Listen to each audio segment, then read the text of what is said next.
right. Welcome, Smokey Miles. Yay. Yay. Thank you, Sally. Yeah. Welcome, Sally. Yeah. So, what should we play first? Well, okay, you get no mincing around, huh? No. We get right into this thing. Yeah. All right.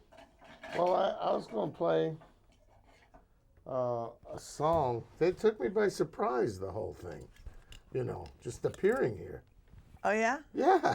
You appeared here 100 times at least. I know. But, I was minding my own business, at home. Trying to take a nap, which, as we said, didn't happen. Right. Which is just fine, because, All right, I don't need this. No. Nah. This ain't no dark Greenwich Village club. This is West Hollywood.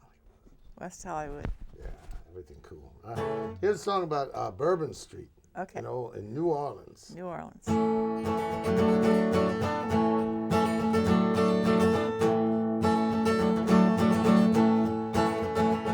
Well, the gypsy and I left Baton Rouge on the trailways 3:30.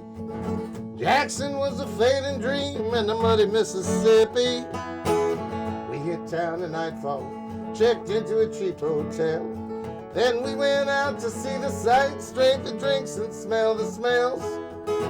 Hands wailed from every door and alley, it's jazz time, they all screamed on Bourbon Street in old New Orleans.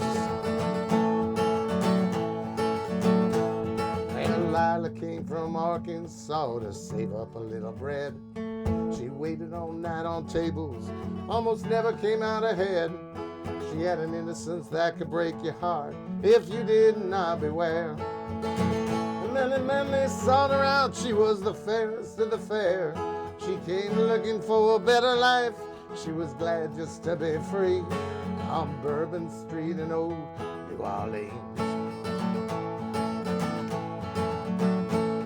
Well, Skipper and Maggie had a luncheon grill. They kept open all through the night.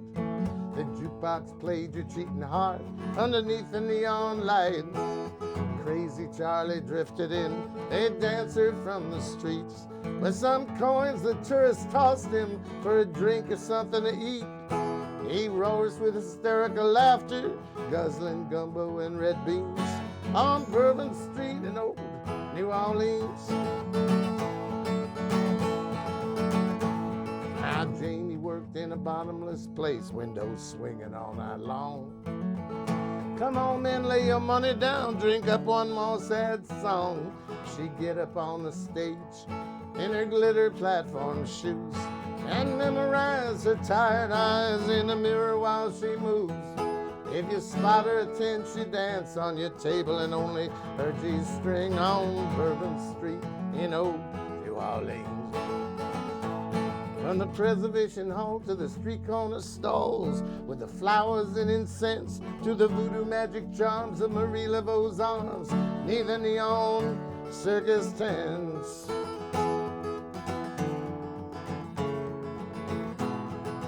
Waylon Willie was a guitar picker who was paying off some dues.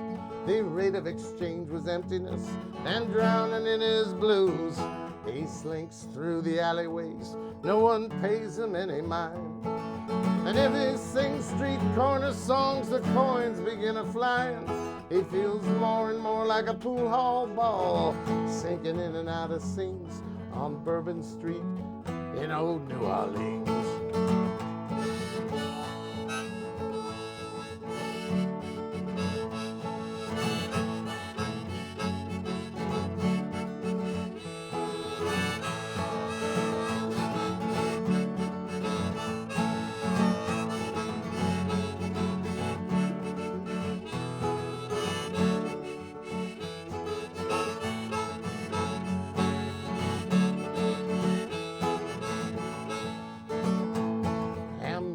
Gypsy drifted in to some gin mill on the block.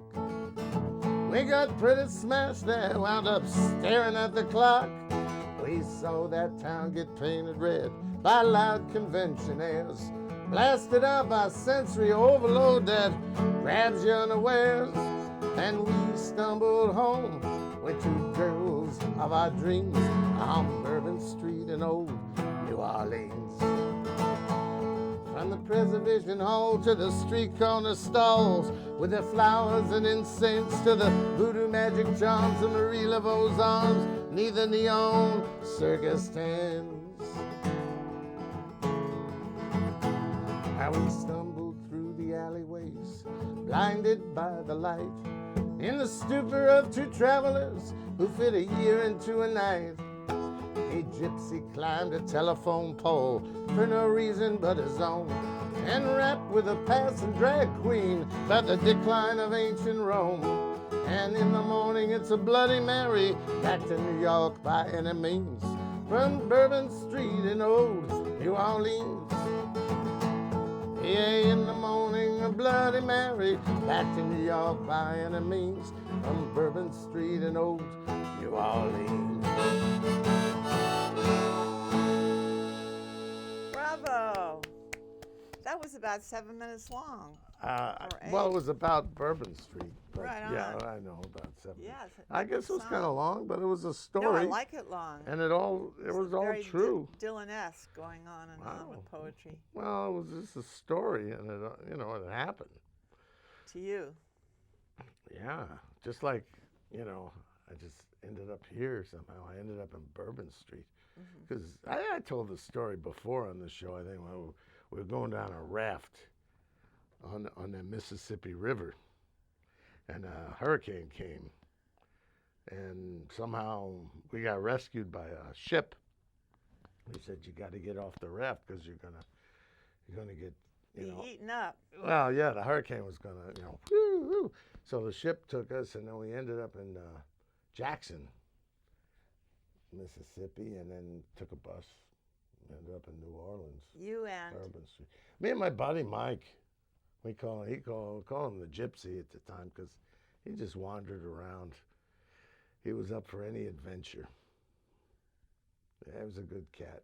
I gave him a drum. I said, hey, play this thing. And then he picked up a mandolin. He played that. We had a band for a while. It was a real good band.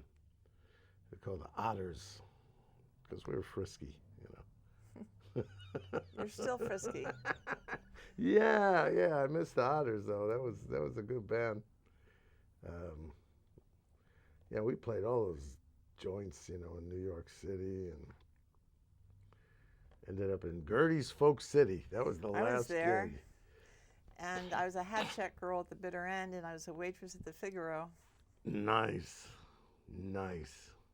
Bob was down the street at the Cafe Wa. Cafe Wa. Wow. Yeah, I played there. I got my first, one of the only reviews, actually, in the Variety. They called me, Richie Havens owned that place at that time. Really? Yeah, it was just for a year or two, and it was great. There was a back room there that we used to jam, and Richie liked to play the conga drums and the kazoo. And then sometimes he would get up on stage and attempt stand-up comedy. Oh, He wasn't that good at it, but Right. but it was great to see him try. yeah. But I was thinking about Richie today. He's one of the greatest people ever. I met him when Bob Dylan flew. It seemed like there were at least 40 of us on a private plane to Houston to get Hurricane Carter out of jail. Wow. And Richie Havens was on that plane with us. He was so nice. Yeah. So great. I think I'll sing a song that I wrote this many, many years ago, and Richie heard it, and he said he wanted to record it, and somehow we kept trying to get in the studio, but it didn't happen. And but over the years, every time he'd see me, he'd start singing the song. It's called Oh. Amy. Okay. It was and I actually, and I would sing to him. He'd go, Amy, Amy, and I'd sing to him, the touch, the feel of cotton, the fabric of our lives, which was his big commercial that played all the time. And he would laugh. He had a great sense of humor. Yeah. Now I played this song actually for Bob Dylan Dylan. in his living room. In Woodstock? No, in Manhattan. It was one Oh, of the. down the village. Yeah, and he was real curious about it. It was on McDougal Street. It's still there, that building, that red brick building. Yeah, I don't know if he owns it anymore. I don't know. But this was a story that, I mean, it was a friend of mine in college, was studying religion, and he said he was mad for this girl named Amy, but she left him, or she never even anything. So he said, Amy, why have you forsaken me? Like right from the Bible. So I made a song about it, and I played it for Bob. You know, and he goes, whoa, is that about a Scientologist or something? I had no idea why he said that, because it wasn't. But then he said, what's that chord? And so, like, you know, this is the highlight of my life, showing Bob this cool. chord here. It's called Amy, the song.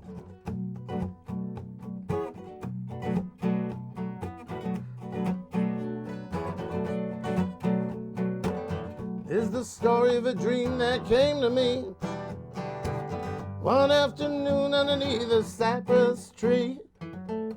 I lay my head on a pillow of stone. In my dream I was not alone. In my dream I was not alone. The mysterious gypsy girl was walking by a river, her hair blowing in the breeze, her face shining in the sun, face shining in the sun. I asked her what her name was. She said, one day you will know. I told her what a shame it was that I did not know her before. I did not know her before. Amy, Amy, why have you forsaken me? Amy, Amy, left me here all alone. Left me here all alone.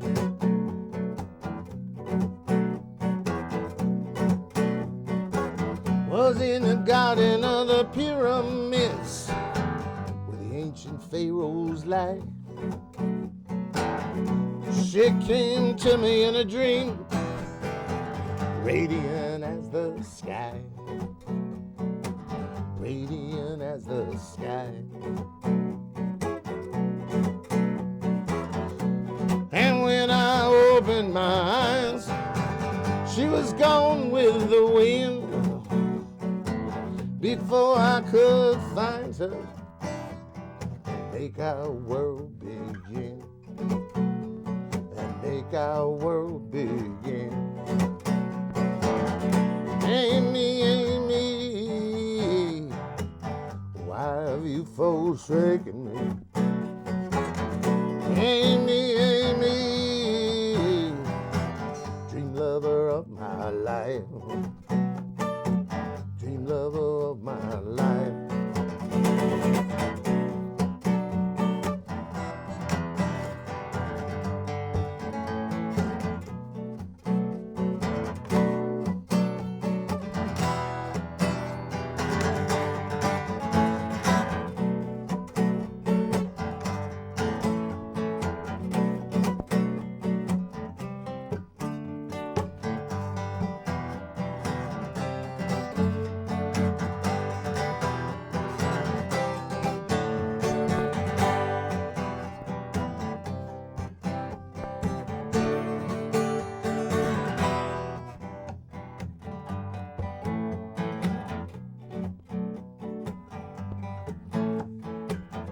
Like a golden flower bursting in the sun.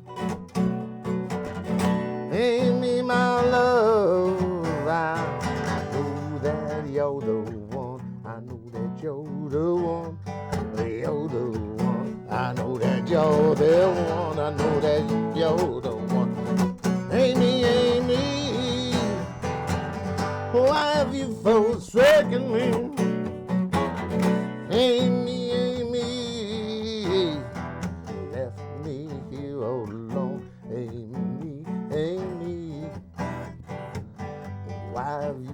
forsaken me. Amy, Amy, dream lover of my life, dream lover of my life.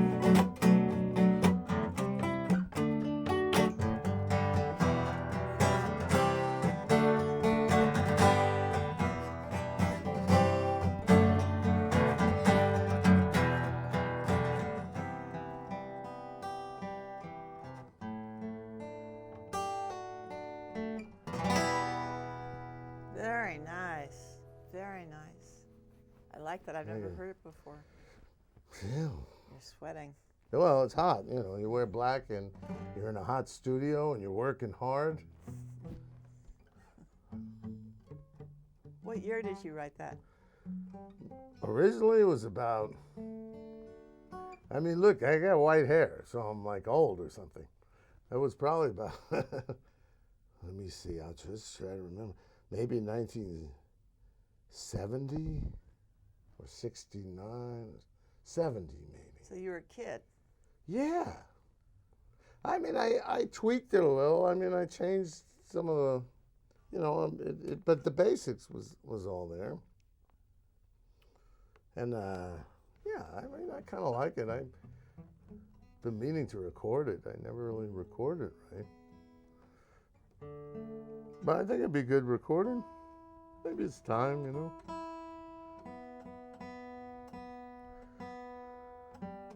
So while you tune up, I'm going to tell the audience that there's 3 movies that I'd like you to watch. There's billboards all over LA, or the LA area, of the most hated woman in America, about Madeleine Murray O'Hara, who is the woman who sued the Supreme Court to get prayers taken out of the schools and started the American Atheist Association. Wow. And was kidnapped and murdered. But we have it today that there's no prayers in the school, so that all started with her in the 50s and 60s, and she lived until the 90s, I think. I play her mother, and that is streaming on Netflix. And a comedy I did where I play an aging comedian, bitch out of hell, mother, of a young struggling comedian, Buddy Solitaire, is on Amazon Prime. And Anna, the movie that I got nominated for the Oscar and won the Golden Globe, etc., is on Amazon and iTunes. There, that's my Sally commercial for the night. Wow. Now, who gave you, that's wonderful. And I'm looking for, I saw Anna and I loved it, you know, of course. The other ones I haven't seen yet. I got to see them. They're new. I know. And who gave you the jokes to audition for Buddy Solitaire? Smokey Miles gave me about 3 jokes. 3 bad jokes. I used at least 1.5 of them in the audition. But you got the part. But I got the part, and it's a wonderful part. It's good. It's very funny.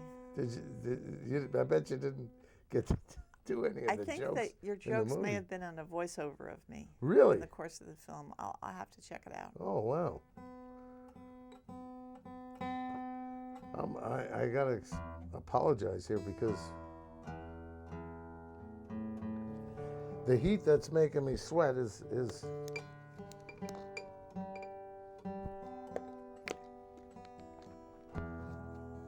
detuning my, but I think we're better now. So let's see, are we doing more songs? Is that our story here? All right.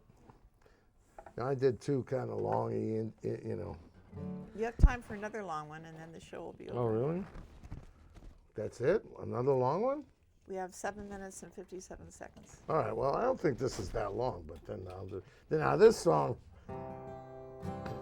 this is one, I don't know if you ever heard this one, but it's called Oh Barbara.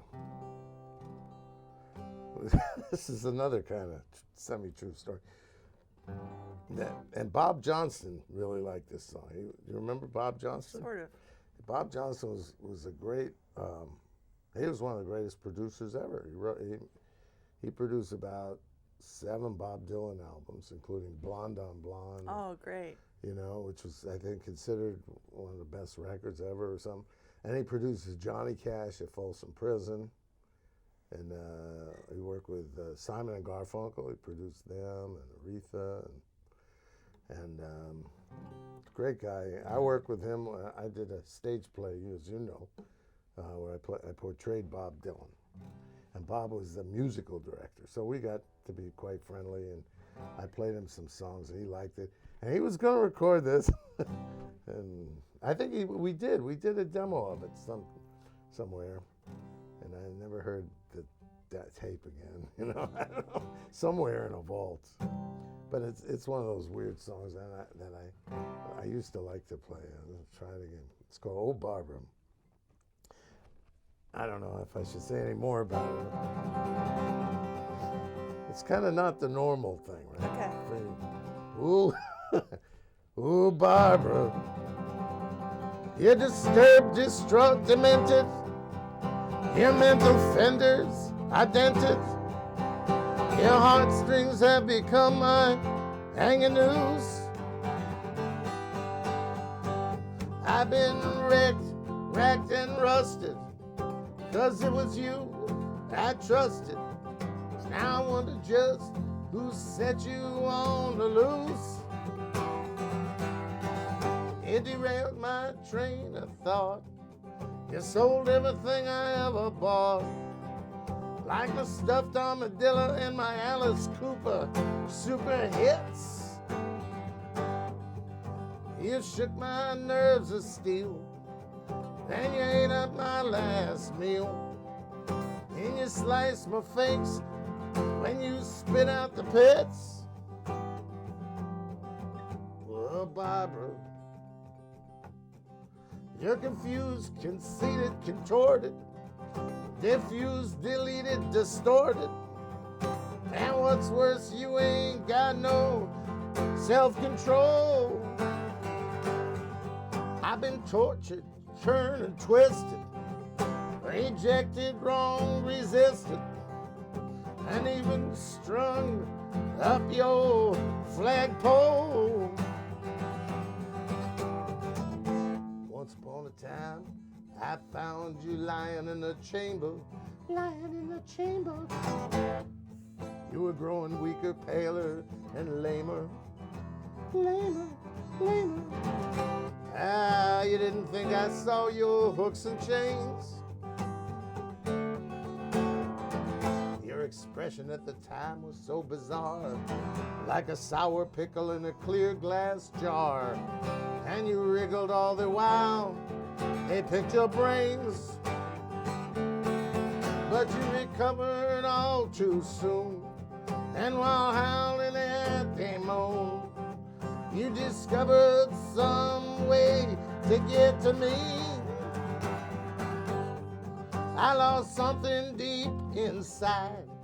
It just might have been my pride, but I can't stand up and I can hardly even see. Ah, Barbara,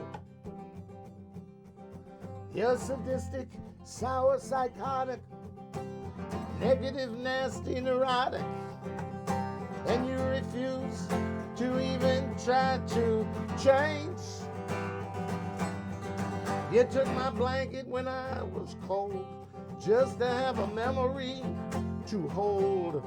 But when you cursed my car, I knew you were deranged. Oh, Barbara. Well, I learned my lesson well.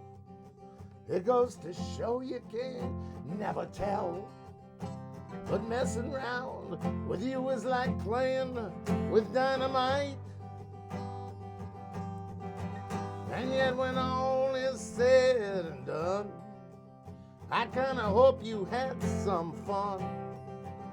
And I kinda hope whatever you do, you'll be all right.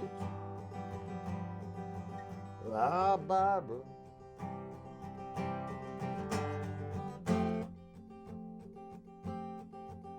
Ooh, Barbara.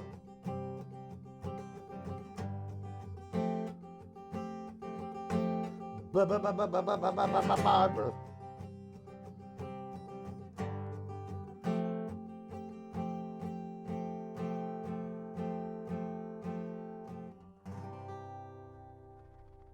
Funny. Very funny. Is that Was there a real person, Yeah. Barbara? Did you hear it? No. Looked at your car and was deranged. Well, I bought a car to impress her. You know, I spent all my money, and it was a Renault Caravelle, French car, hardtop and convertible, right, with a stick shift. And I liked the radio. I loved the radio, so I said, I gotta buy this car. But I was in San Francisco, and I had no place to put the hardtop. See, you know, you need a garage, and I was like living in one room sharing this room with a flute player until Barbara came in. And so I bought the car, and in 3 days I destroyed it because I'd never driven a stick before, and San Francisco with the hills and everything. So, you know, she didn't like my car. We only have a few seconds left, but I want to say Smokey is going to Japan Saturday or Sunday? Sunday. To be with his son Ben. Mm-hmm. And we'll see you when you come back. Yep. That's great. You say arigato. Arigato gozaimasu. Thank you. I think. I don't, you know, my son knows it, so I'm just like, you know, he speaks Japanese, and I'm counting on him to be a great Interpreter. Interpreter and guide. Yeah. Well, you all out there in West Hollywood have a great week, and God bless you all. And Smokey, God bless you. And you too, Sally. And God bless you. thank you always, Yvette and Daryl, for producing and directing me. And like that. Cool. Thank you so much. Are we going out? Yeah. Yeah.